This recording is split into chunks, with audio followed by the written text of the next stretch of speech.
Marcos, capítulo 12,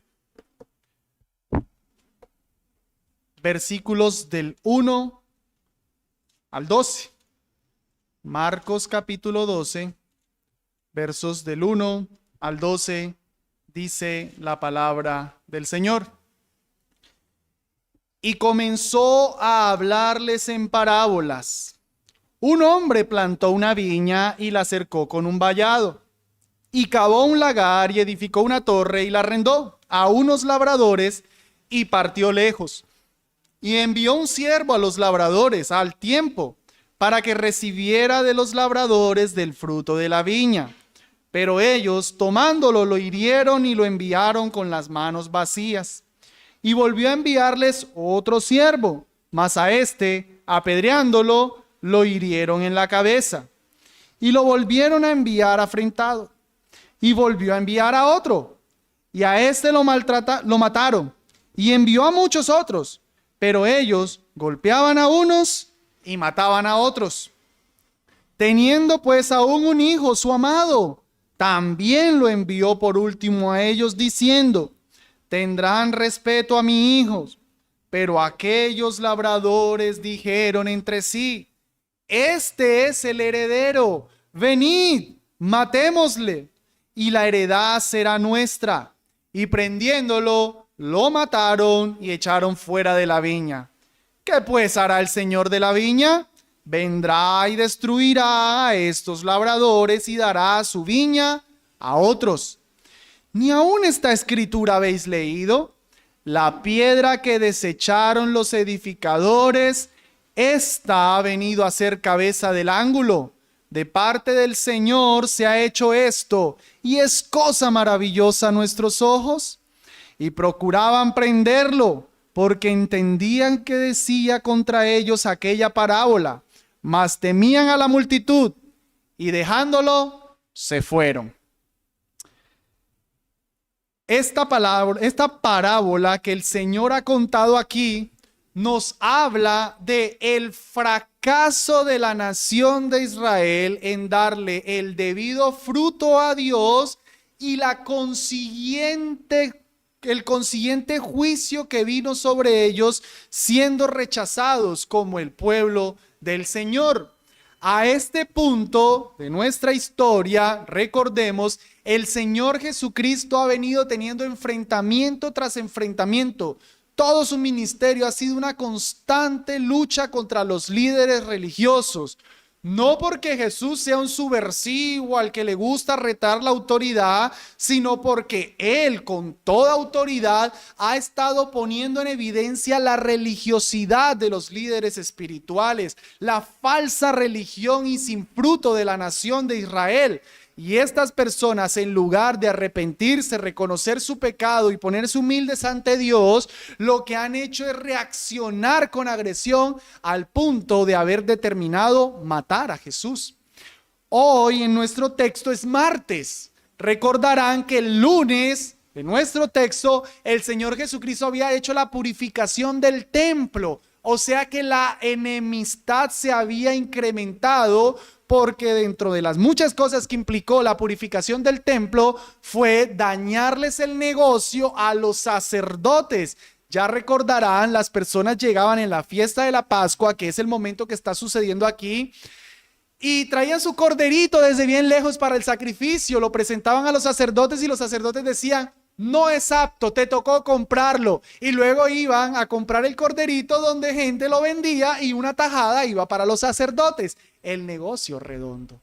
Pues el Señor Jesucristo, viendo toda esa falsa espiritualidad, tomando la casa del Señor para venta de ganado, para los cambistas, haciendo bulla, volcó las mesas, sacó a toda la gente, purificó el templo. Pues a ellos eso no les gustó. Eso fue el lunes. El martes siguiente, como lo vimos en la anterior ocasión, los líderes religiosos, los representantes del Sanedrín, la crema innata de la religión, llegaron a confrontar a Jesús, a preguntarle por su autoridad. ¿Con qué autoridad haces tú todas estas cosas? A lo cual Jesús, de una manera muy inteligente, les respondió, dejando en evidencia que ellos no querían saber realmente con qué autoridad Jesús hacía las cosas, sino que ellos no estaban dispuestos a reconocer su autoridad. Recordarán, Jesús les dice: yo les haré una pregunta y si me la responden, yo les digo con qué autoridad hago estas cosas. ¿El bautismo de Juan era del cielo o era de los hombres? Ellos empezaron a cavilar dentro de sí. Si decimos que es del cielo, nos dirá: ¿por qué no le creíste? Pero si decimos que es de los hombres, pues el pueblo nos puede apedrear. ¿Qué respondieron? No sabemos. Y Jesús les dice: pues yo tampoco les diré con qué autoridad hago estas cosas. Esa era la condición de la nación de Israel. Una falsa espiritualidad. Sus líderes religiosos habían abdicado de lo que tenían que hacer en representación de Dios hacia el pueblo. Y entonces ahí entra nuestra parábola, en la que, repito, va el Señor Jesucristo a explicar el fracaso de Israel, de sus líderes religiosos, en darle el debido fruto al Señor, y por consiguiente ellos serían rechazados como nación. Tal vez el pasaje clave en nuestro texto sea el versículo 12, porque en el versículo 12 los mismos líderes religiosos que escucharon la parábola entendieron que contra ellos decía esa parábola. Eso nos facilita las cosas, porque una parábola, hermanos, es una historia que se toma de los elementos cotidianos, una analogía para dar una verdad espiritual. Nosotros no nos vamos a tener que matar mucho pensando qué representa esta parábola. Es claro, era de ellos, del liderazgo espiritual de la nación de Israel. Todo aquí se trata de cómo ellos habían fallado en darle el fruto al Señor. Habiendo dicho eso, quiero primero que leamos el versículo 1 y 2. Dice: y comenzó a hablarles en parábolas. Un hombre plantó una viña y la cercó con un vallado y cavó un lagar y edificó una torre y la arrendó a unos labradores y partió lejos. Dije el 1 y el 2, no, quedémonos solo en el 1. Estas palabras, o más bien, esta parábola que el Señor Jesucristo está diciendo, tiene un contexto.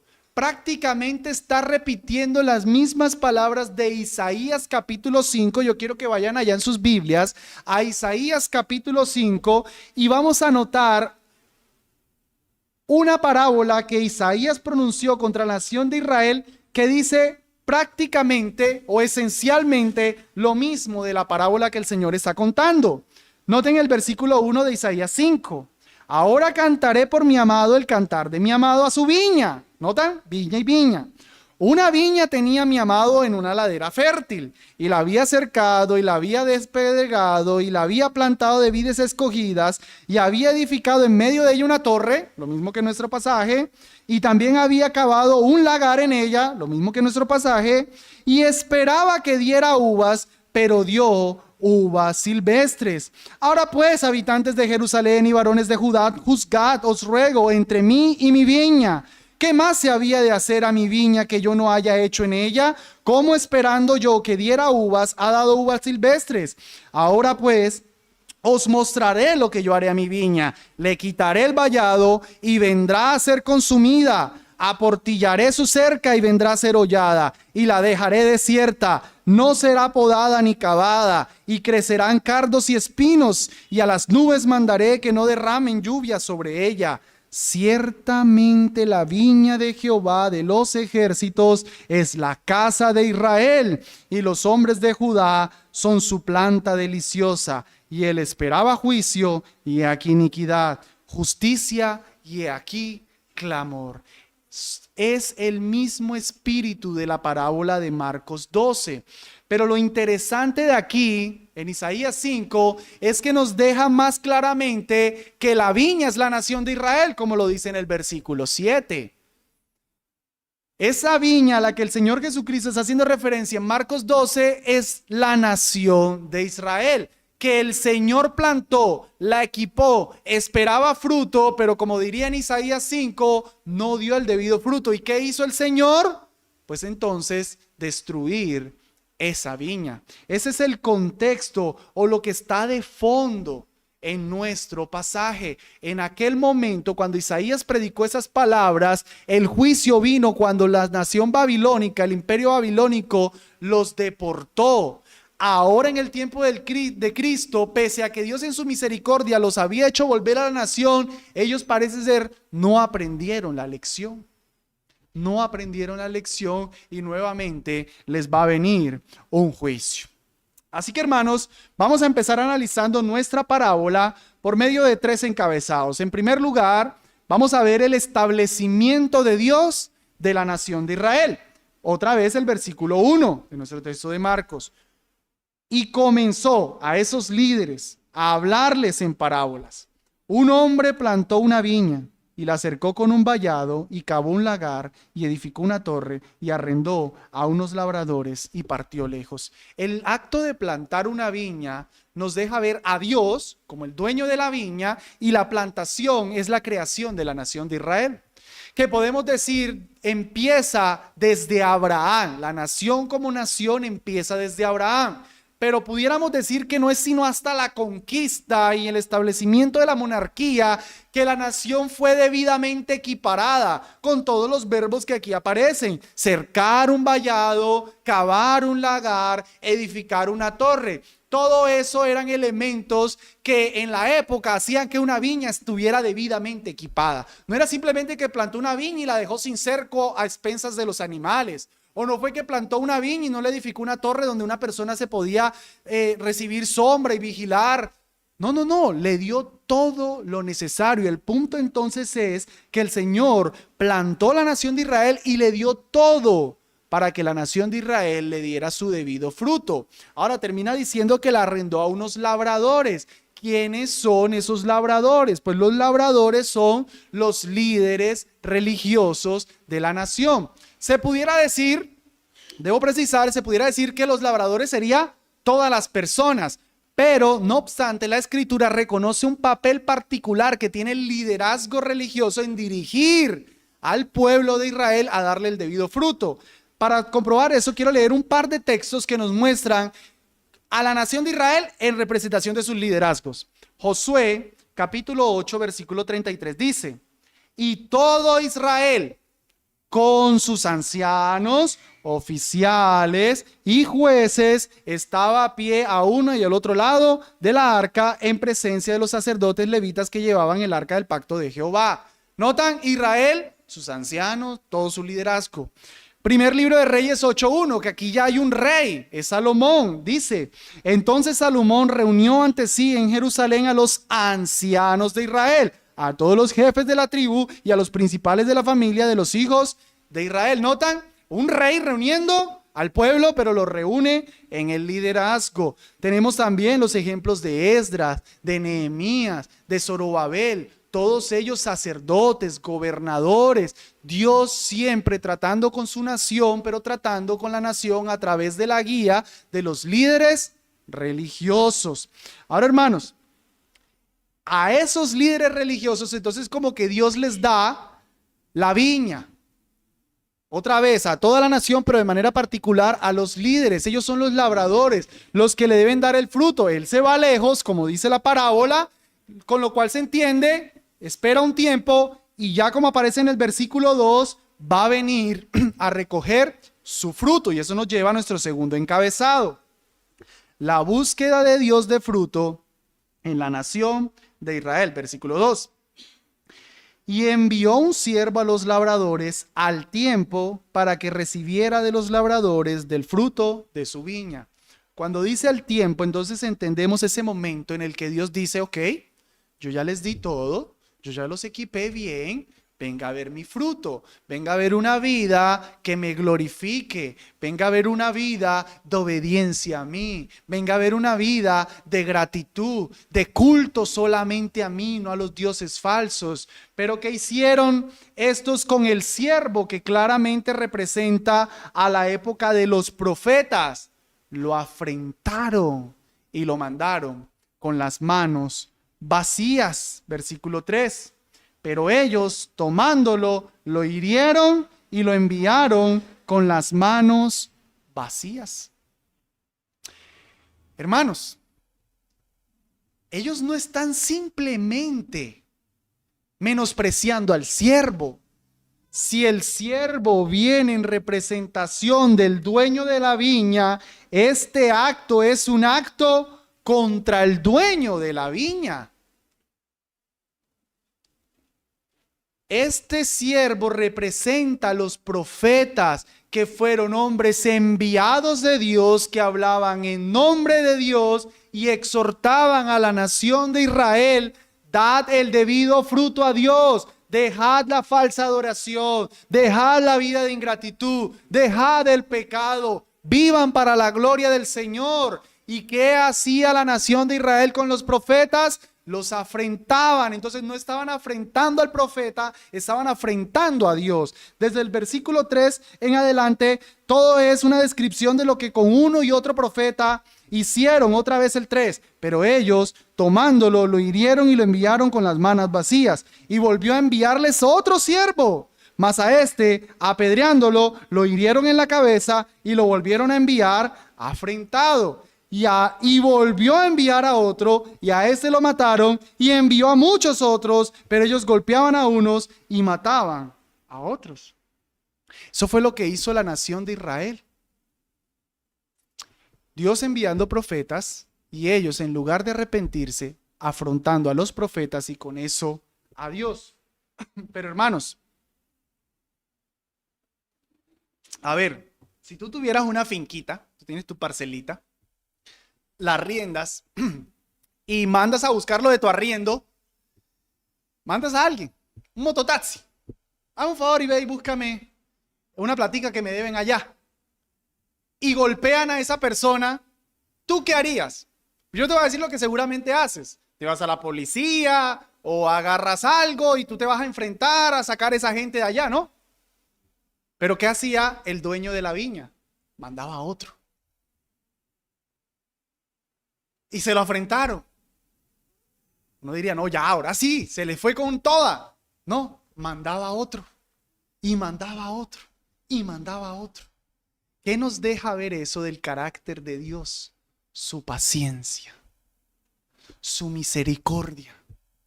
Tan pronto afrentaron al primer profeta, Dios tenía todo el argumento para haberles caído con un ejército y destruir a esta gente. Pero no lo hizo así. Dios, como un Dios paciente, misericordioso, lento para la ira y grande en misericordia y verdad, le seguía dando una segunda oportunidad. Pero no solo una, otra y otra y otra, queriendo que su pueblo le diera el fruto debido que le tenían a él. Pero la paciencia de paciencias se relata en los versículos 6 en adelante.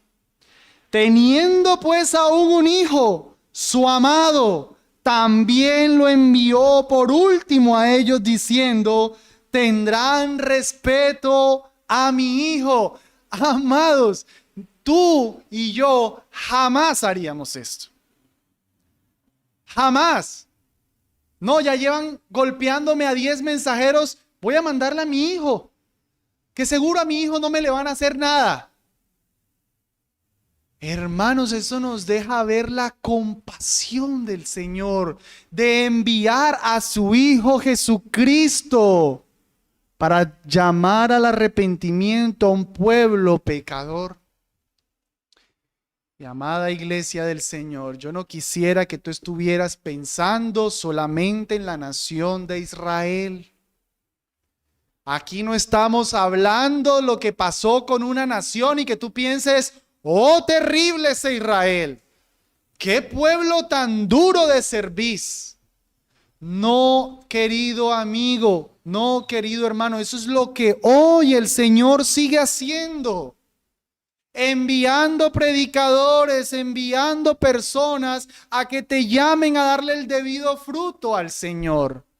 Pero así como la nación de Israel golpeaba a los profetas, hoy día los predicadores, los cristianos, son afrentados. Sé por favor sensible a que este texto tiene mucho que decirte a ti. Es Dios el misericordioso que no no está pronto para la ira, sino que está siempre dispuesto a mostrar misericordia, a dar segundas, terceras, cuartas oportunidades. Envió a su hijo. Y me encanta cómo el texto relata el pensamiento del dueño de la viña, ¿no? Quizá tendrán compasión de mi hijo. ¿Será que fue así? Versículo 7. Pero aquellos labradores dijeron entre sí: este es el heredero, venid, matémosle, y la heredad será nuestra. Y prendiéndolo lo mataron y echaron fuera de la viña. No tuvieron compasión ni del hijo de la viña. No tuvieron compasión de nuestro Señor Jesucristo. Eso nos recuerda las palabras de Juan capítulo 1 versículo 11. A lo suyo vino y los suyos no le recibieron. Sino que ¿qué hicieron? Lo mataron. Noten, amados hermanos, a la luz de esto, el propósito con el que el Hijo de la Viña, nuestro Señor Jesucristo, vino a este mundo. Él no vino a juzgar.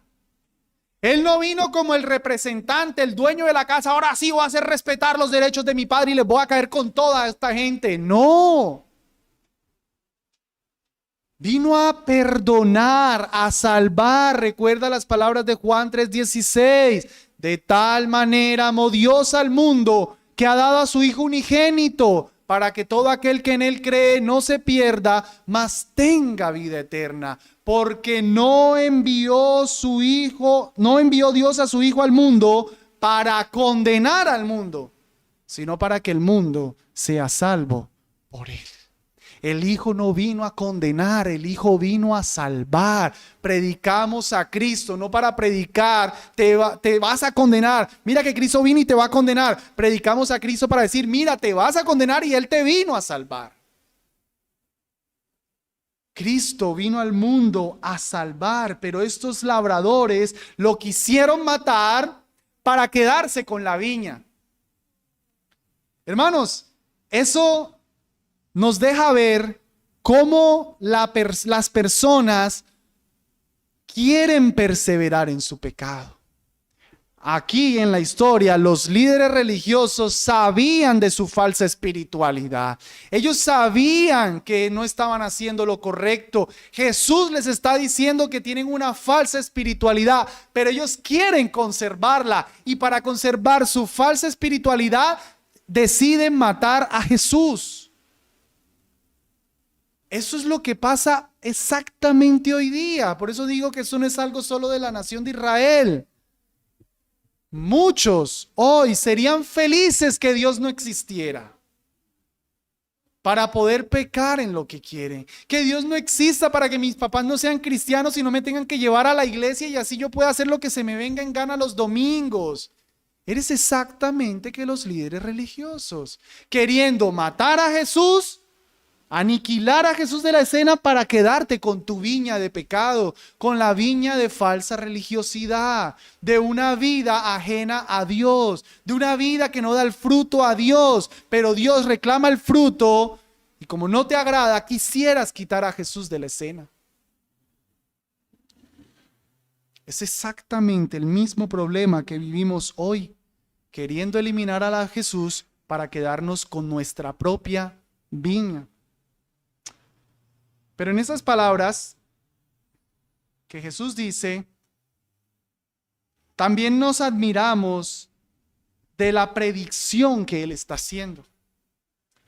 Noten que Jesús ya está anunciando su muerte. Él está hablando de que esos labradores lo van a tomar y lo van a matar fuera de la viña. Algo que tal cual sucedió. Porque a Jesús lo toman de Jerusalén y ya sabes que lo sacan y lo llevan a un monte fuera, al monte de la Carabela, y allá lo crucifican. Dice Hebreos capítulo 13 versículo 12, por lo cual Jesús, para santificar al pueblo por su propia sangre, padeció fuera de la puerta. Ellos hicieron tal cual es, o sea, Jesús está prediciendo cómo iba a morir y así fue. Recuerda, Jesús no murió por la desafortunada serie de sucesos que obraron contra él. No. Jesús murió porque Él dio su vida. Nadie me la quita, dice Él, sino que yo de mí mismo la pongo. Tengo poder para ponerla y tengo poder para volverla a tomar. A Cristo no lo mataron, Él entregó su vida para salvar, porque recuerda que Él no vino a condenar al mundo, sino a que el mundo sea salvo por Él. Hermanos, como es obvio, si tú tienes un hijo, mandas a tu hijo a reclamar lo de tu viña, lo de tu finquita, y te lo mata, pues eso no va a quedar impune, ¿verdad? Lo cual nos lleva entonces a nuestro tercer encabezado, el juicio de Dios contra la nación de Israel. Versículo 9. ¿Qué pues hará el Señor de la viña? Vendrá y destruirá a estos labradores y dará su viña a otros. Aquí en Marcos, estas palabras las dice el mismo Jesús. O sea, él hace la pregunta, él mismo la responde. Pero en el texto paralelo de Mateo es bien interesante que Jesús hace la pregunta y la que los responden son los líderes religiosos. Él dice, ¿qué hará pues? Dígame. Y ellos mismos dicen, vendrá y destruirá a esos labradores y dará su viña a otros. O sea, ellos reconocen que esa es la debida consecuencia de algo tan atroz. Y Jesús les dice, así es, eso es. O sea, ellos estaban firmando su sentencia. Aquí en Marcos se ve como que Jesús la dice porque finalmente la respuesta de ellos era lo que Jesús quería enseñar. Que por haber cometido tal asesinato, tal pecado, el dueño de la viña vendrá y destruirá a esos labradores, 1, y 2, dará su viña a otros. El acto de venir y destruir, hemos de notar que es una referencia a los líderes religiosos del momento. No pienses que esto se refiere al juicio final. Tenemos que ir sembrando terreno desde ya para cuando lleguemos a Marcos 13. A ellos, a ese liderazgo, a esos malos labradores, vendrá y los destruirá. Algo que en efecto sucedió en el año 70, cuando las tropas de Tito Vespasiano rodearon la ciudad y masacraron a la nación de Israel. Fueron raídos, hermanos. Miles de judíos murieron. Esas son las palabras del Señor Jesucristo cuando le dice que si ven la abominación desoladora, huyan a los montes, huyan a Judea. Eso sucedió literalmente. ¿Y saben quiénes fueron los únicos que se salvaron de esa masacre? Los cristianos. Porque el Señor les dijo, cuando vean la abominación desoladora, cuando vean a Jerusalén rodeada de ejércitos, como Lucas lo explica, huyan, no peleen, huyan a los montes. Los cristianos entendieron la profecía del Señor y cuando vieron en el año 70 las tropas de Tito Vespasiano rodeando la ciudad, sabían que el tiempo de los judíos había llegado al fin, que las palabras que el Señor Jesucristo aquí está pronunciando, vendrá y los destruirá, ya se iban a realizar. Pero los judíos incrédulos pelearon contra las tropas romanas y fueron destruidos, masacrados, con todo y el templo. Pero no solamente vendría el Señor de la viña y los destruiría, sino que dará su viña a otros. Esto también fue expresado por el Señor Jesucristo en Mateo 21:43, con unas palabras distintas, pero la misma idea. Por tanto os digo que el reino de Dios será quitado de vosotros y será dado a gente que produzca los frutos de él. ¿Qué es esto, hermanos? Esto se refiere a que la nación de Israel ya no sería más el pueblo del Señor. Ya no recibirían más ese trato especial de Dios que en su propósito era que a través de la nación de Israel todo el mundo conociera al Señor. Israel había sido puesta para ser luz de las naciones. El propósito de Dios era alcanzar a los gentiles a través de la nación de Israel. Pero como esa nación de Israel no le dio el fruto, los destruiría. Y él daría su fruto, él daría su reino ahora a los gentiles. Con eso quiero aclarar, la salvación a los gentiles no es un plan B. No, Dios siempre lo quiso.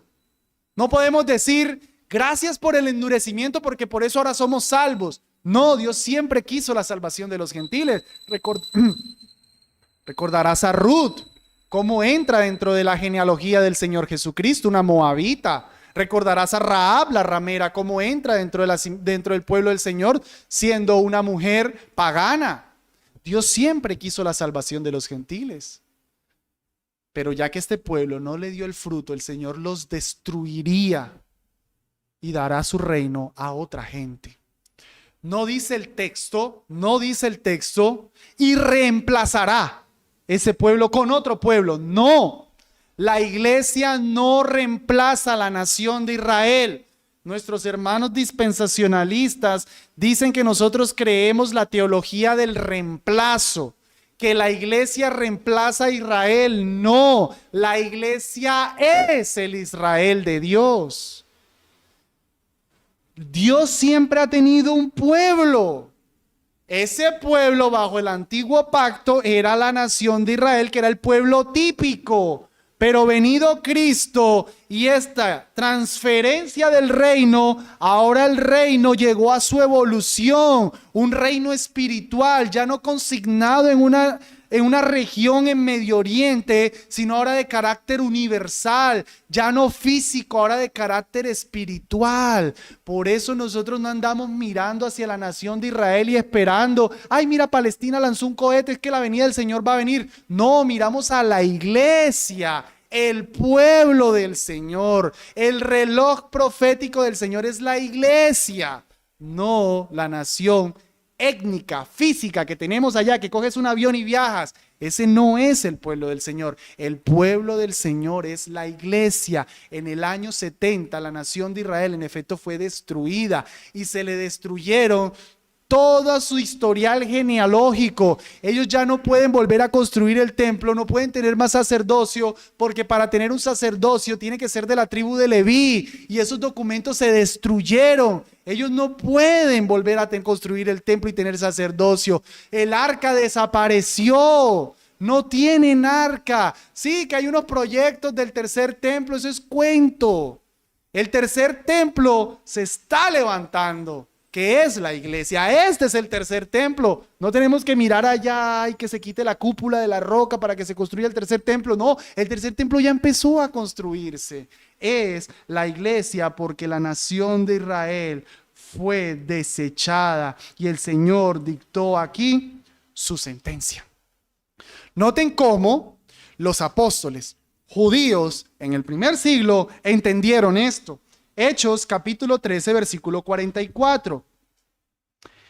El siguiente día de reposo se juntó casi toda la ciudad para oír la palabra de Dios. Pero viendo los judíos la muchedumbre, se llenaron de celos y rebatía lo que Pablo decía, contradiciendo y blasfemando. Entonces Pablo y Bernabé, hablando con denuedo, dijeron: a vosotros, a la verdad, era necesario que se os hablase primero la palabra de Dios, mas puesto que la desecháis y no juzgáis dignos de vida eterna, he aquí nos volvemos a los gentiles. Pablo lo entendió muy bien. Ustedes desechan la palabra, nos vamos para los gentiles. Y ahí es donde Dios empezó a ver el fruto de su pueblo. La iglesia ahora sí le está dando el fruto. Mírennos aquí en Barbosa, hermanos. Ya el pueblo del Señor ya no toca ir a Israel para adorar a Dios. Ahora Dios es adorado en todo lugar. Toda la tierra está siendo llenada de su gloria. En todo lugar se eleva incienso al Señor, como lo profetizaba Malaquías. No, la iglesia no es el plan B. La iglesia siempre ha sido el plan del Señor. Amén. Después de haber pronunciado este juicio, el Señor Jesucristo cita una profecía, versículo 10. ¿Ni aún esta escritura habéis leído? La piedra que desecharon los edificadores, esta ha venido a ser cabeza del ángulo. De parte del Señor se ha hecho esto, y es cosa maravillosa a nuestros ojos. Cristo está citando las palabras del Salmo 118, versículos 22 y 23. Ese salmo, interesantemente, forma parte de un cuerpo de salmos que va desde el 103 hasta el 118, que se le llamaban los salmos Gilel o salmos Aleluya. Todos acaban en Aleluya. ¿Y en qué fiesta particularmente creen que eran entonados siempre esos salmos? En la fiesta de la Pascua. La tradición judía, año tras año, cantaban los salmos 113 al 118 cuando llegaba la fiesta de la Pascua. ¿Qué fiesta se está celebrando mientras Jesús está dictando esta profecía? La fiesta de la Pascua. Los líderes religiosos llevaban años cantando el Salmo 118 y Jesús llega y les dice, me encanta, ¿no han leído? O sea, ustedes, la cúpula, la crema innata teológica, los escribas, los líderes, los sabios, papitos, ¿no han leído que el Salmo 118 habla del Mesías? Ellos sabían que el Salmo 118 era un salmo mesiánico. Ellos sabían que el salmo hablaba del Mesías. Jesús les está diciendo, pues miren que el salmo habla de una piedra que desechaban y que esa piedra había venido a ser cabeza del ángulo, lo que ustedes están haciendo con el Mesías. Ustedes me están rechazando. Ya lo llevan cantando un montón de veces. Todo este salmo está rodeado de salvación. Es un cántico en el que el salmista está expresando que alguna vez fue oprimido, pero que Dios lo salvó. Ahora, noten esto. El Señor cita el 22 y el 23. Voy a leerles el versículo 24 al 25. Salmo 118, el versículo 24 y 25 dice: Este es el día que hizo Jehová, nos gozaremos y alegraremos en él. Tienen al Mesías ahí enfrente, era el día en el que ellos se debían gozar, pero ellos están persiguiéndolo para matar. Ahora noten el versículo 25. Oh Jehová, salva ahora te ruego. Oh Jehová, te ruego que nos hagas prosperar ahora. ¿Les sonó familiar? Lo que pasa es que ustedes saben más hebreo que español. Diría así: oh sana Jehová te ruego. Oh sana. Eso es lo que dice el texto en el hebreo. ¿Cuándo se dijeron esas palabras? El domingo. El domingo las multitudes habían estado aclamando el Salmo 118 diciendo: Hosana, bendito el que viene en el nombre del Señor. Hosana en las alturas. Salva ahora, hijo de David. Entienden que Jesús es el Mesías. Y estos líderes religiosos lo quieren matar. Jesús les dice: papitos, ¿no han leído el 22 y el 23 un poquitico atrás, que habla de que el Mesías sería desechado, pero que él vendría a ser cabeza del ángulo? No entienden. Hermanos, la dureza del corazón de no recibir al Mesías. Claramente tienen a sus ojos la piedra que desechaban los edificadores, pero que había venido a ser cabeza del ángulo. Y esa piedra se llama cabeza del ángulo porque era la piedra principal cuando se estaba construyendo algo, la que se colocaba en todo el ángulo. Y era una piedra que tenía que ser debidamente analizada porque esa piedra iba a sostener la estructura así y la estructura así. Era la piedra principal donde se iba a construir el edificio. ¿Qué edificio se iba a construir sobre esa piedra? Pregunto. Pues el tercer templo. ¿Quién es la roca, el fundamento sobre el que se habría de construir el tercer templo? Cristo Jesús. Él es la piedra angular, Efesios 2:20, edificado sobre el fundamento de los apóstoles y profetas, siendo la principal piedra del ángulo Jesucristo mismo, en quien vosotros sois edificados para ser un templo santo en el Señor. La iglesia es el templo que está siendo edificada sobre la piedra angular, Cristo, y esa piedra angular puso un fundamento, la enseñanza de los apóstoles y profetas. Ahí se está construyendo el pueblo del Señor, el templo del Señor. Ya no en Jerusalén, no nos importa la famosa cúpula de la roca, no necesitamos ir al muro de los lamentos. Aquí estamos en el pueblo que el Señor está edificando y que le dará el debido fruto a él. Amén. Marcos no nos cuenta algo que Mateo sí, después de haber dado esta profecía.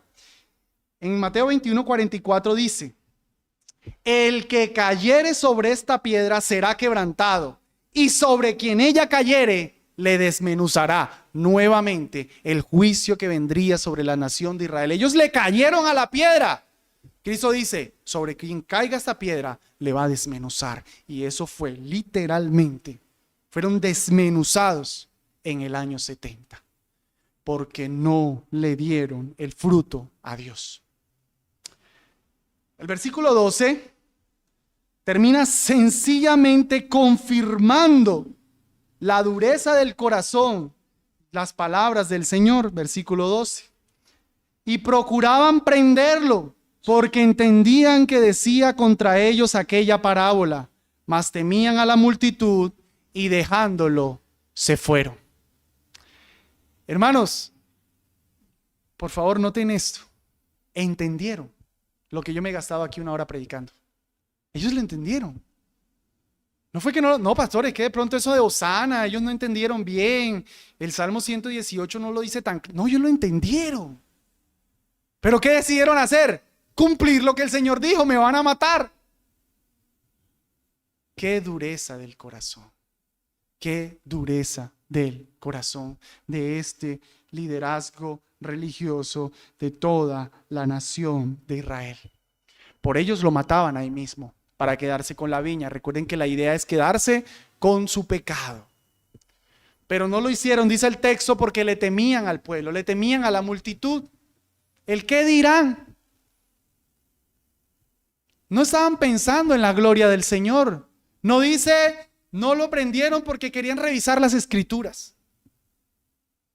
Querían estar seguros si era la voluntad de Dios. Se fueron a orar. No, porque le temían al pueblo. Eso era lo único que a ellos les importaba. La gloria del hombre. Muchos no vienen a Cristo hoy mismo por el que dirán. Porque ¿qué van a decir mis amigos si yo me vuelvo cristiano? ¿Qué va a decir mi abuelita que me enseñó tanto el catolicismo?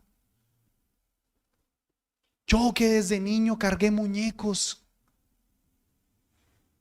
¿cómo voy a deshonrar hacia mis padres? Mejor matemos a Jesús y sigamos cargando muñecos. Es exactamente lo mismo, es el mismo problema del corazón, de un corazón que no quiere aceptar a Cristo como Señor. ¿Qué hemos dicho? Que Dios creó a la nación de Israel y esperaba de esta nación el debido fruto.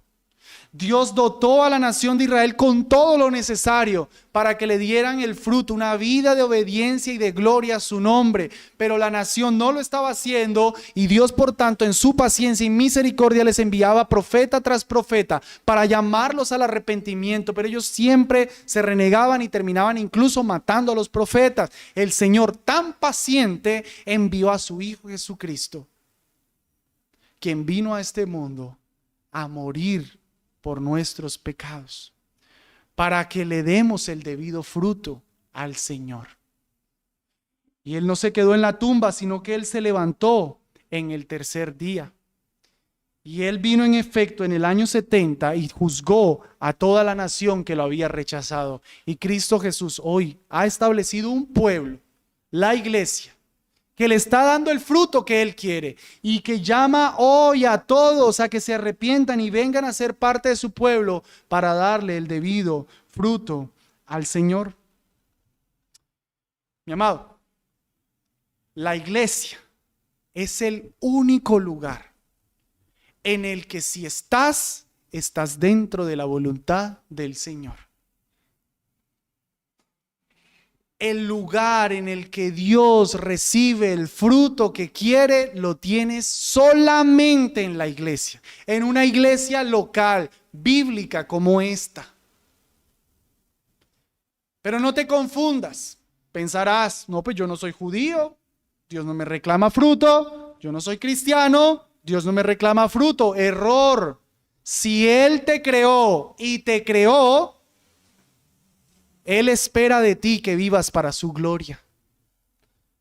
Él es tu creador y el creador reclama que le des el fruto, que vivas en obediencia y para su gloria. Eso solamente lo puedes hacer en una iglesia. Eso no lo puedes hacer fuera de una iglesia. No puedes pretender, sí, yo vivo aquí solito, para el Señor, yo le doy gloria, yo nada que ver con este montón de hipócritas de una iglesia. No, necesitas una iglesia. Y para pertenecer a una iglesia, tú necesitas creer en el Señor Jesucristo, identificarte por medio del bautismo con una iglesia. Y aquí es donde le damos fruto al Señor. Fuera de la iglesia no se le da ningún fruto al Señor. Solo dentro de la iglesia es donde el Señor recibe su fruto, porque este es el pueblo que frutifica al Señor. Amados hermanos, la siguiente palabra que quiero dar no es regaño, es ánimo. A esta iglesia, a ti mi hermano, el Señor ha dado todo lo necesario para dar el fruto. Así como decía que la cercó de vallado, le plantó un lagar, le puso una torre, a ti te ha dado todo para que des fruto. Te ha dado su palabra, te ha dado un día de descanso, te ha dado la oración, te ha dado pastores, te ha dado todo para que des el fruto. Dale el fruto al Señor. Te decía que no es una palabra de regaño porque no quiero que tomes esto como, mira que no estás dando el fruto al Señor. No, te estoy diciendo eso es para animarte. Tienes todo para darle el fruto al Señor.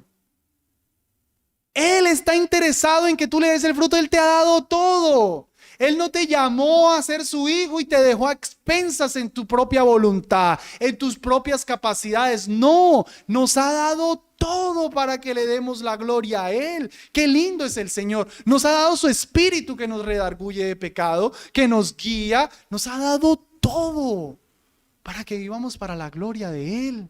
Tienes las herramientas para vivir para su gloria, para darle el fruto al Señor. Eso te debe animar, eso te debe hacer pensar, qué tonto soy, que me estoy complicando tanto, si tengo todo. Imagínate que tú hoy estás luchando para comprarte una casita o para comprarte un carrito y estás ahí ahorrando y sufriendo. Y de pronto te enteras de que tu papá te había dejado una herencia de muchos millones en el banco. ¿Tú qué pensarías? No, voy a seguir aquí ahorrando. No, wow, qué alegría. Vamos allá y saco eso y me compro de una. Ya lo tengo todo. Esa es la idea, hermanos. Tienes todo para vivir la vida cristiana. Tienes todo para darle el fruto al Señor. Él te ha equipado para que le des gloria, para que venzas el pecado, para que tengas un buen matrimonio, para que le glorifiques en una vida santa, para que le adores debidamente en la iglesia. Él te ha dado todo, hermano. Pero en un sentido negativo,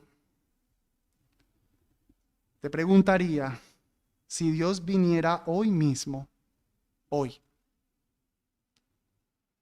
¿hallaría fruto en ti? Él llegó a la nación de Israel y no halló fruto. Y Él prometió que va a venir por segunda vez. ¿Hallará fruto en ti?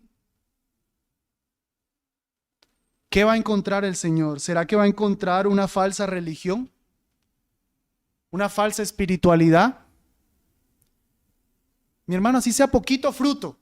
Si eres un hijo de Dios, aunque sea poquito fruto.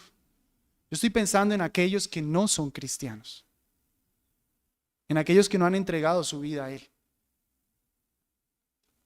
Él va a venir y va a reclamar el fruto.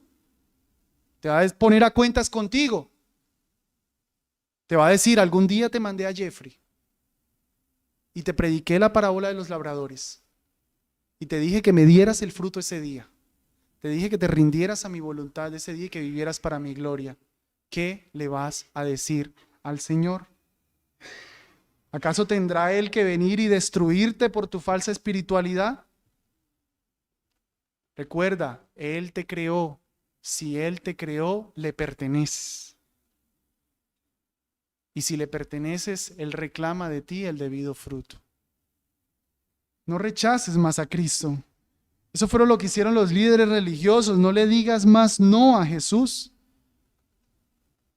No seas como los líderes. De pronto pensaste ahorita, qué horribles. Si tú estuvieras ahí hubieses hecho lo mismo. Porque hoy no quieres entregar tu vida a Jesús. Ellos no quisieron entregar su vida a Jesús. Por eso estaban buscando la manera de matarlo, de capturarlo. ¿Y qué de ti hoy, amado? Que hoy tomes la decisión de entregar tu vida a Cristo Jesús y de vivir una vida que le dé el fruto que Él te reclama. Amén. Vamos a orar. Padre Santo, gracias por esta palabra que nos has dado. Gracias por haber enviado a Cristo a este mundo. Gracias por ser un dueño de la viña tan paciente. Gracias por la iglesia, Señor, y por lo que estás haciendo a través de ella, recogiendo mucho fruto en todo lugar. Oramos, Dios, por nuestros hijos, amigos, familiares que no hacen parte de tu redil, que no te están dando el fruto que tú quieres. Ten paciencia, Señor. Ten compasión de ellos. Convierte sus corazones prontamente, te lo pido. Y que te puedan dar gloria y fruto en abundancia. Amén.